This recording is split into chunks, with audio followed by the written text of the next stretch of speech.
అత్యంత ప్రజాదరణ పొందిన కార్లలో మారుతి స్విఫ్ట్ ఒకటి. ఇది ఒక చిన్న ఫ్యామిలీకి ఎంతో కంఫర్టబుల్ గా ఉంటుంది. అంతేకాకుండా కాస్ట్ పరంగా కూడా చాలా రీజనబుల్ గా ఉంటుంది. ఇక ఈ కారుకు సంబంధించిన విక్రయాల గురించి పెద్దగా చెప్పనక్కర్లేదు.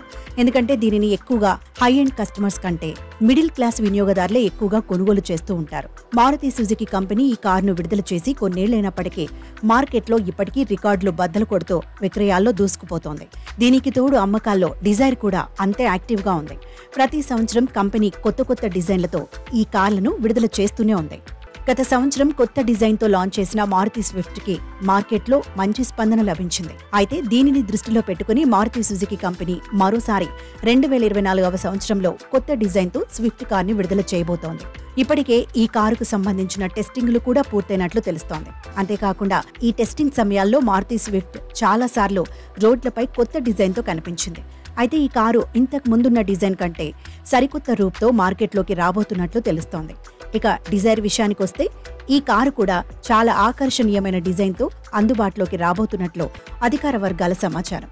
అయితే ఈ రెండు కార్లు ఏ ఫీచర్లతో అందుబాటులోకి వస్తాయో, ఈ రెండింటిలో జరిగే మార్పులు ఏంటో మనం ఇప్పుడు తెలుసుకుందాం.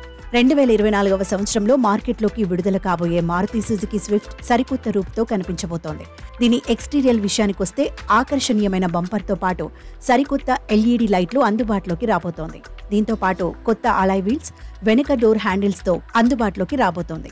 దీంతో పాటు మారుతి డిజైర్ ఇంతకు ముందున్న లుక్ తో కాకుండా కొత్త డిజైన్ లో కనిపించబోతోంది. ఇక దీనికి సంబంధించిన డిజైన్ ను కంపెనీ ఇంకా ఆవిష్కరించలేనట్లు సమాచారం. కానీ ఇటీవలే ఈ కారుకు సంబంధించిన కొన్ని ఫీచర్ వివరాలు లీక్ అయ్యాయి. లీక్ అయిన వివరాల ప్రకారం డిజైన్ లోపలి భాగంలో కొత్త కలర్స్ తో ఫర్నిచర్ తో తయారు చేసే అవకాశాలున్నాయి. మారుతి స్విఫ్ట్ లోపలి భాగం వివరాల్లోకి వెళితే ఇది టోటల్ గా ఆఫ్ వైట్ థీమ్ లో అందుబాటులోకి రాబోతున్నట్లు తెలుస్తోంది. దీంతో పాటు బ్యాడ్జ్లు కూడా బ్లాక్ థీమ్ లో వచ్చే అవకాశాలున్నట్టు తెలుస్తోంది. ఈ రెండింటి డాష్ బోర్డ్ సరికొత్తగా కనిపించబోతోంది. అంతేకాకుండా వీటిల్లో ఇన్స్ట్రుమెంట్ క్లస్టర్ తో పాటు ఇన్ఫోటైన్మెంట్ సిస్టమ్లు కూడా అందుబాటులోకి వచ్చే ఛాన్స్ ఉందని సమాచారం. దీంతో పాటు అనేక ఫీచర్స్ కూడా అందుబాటులోకి రాబోతున్నట్లు తెలుస్తోంది.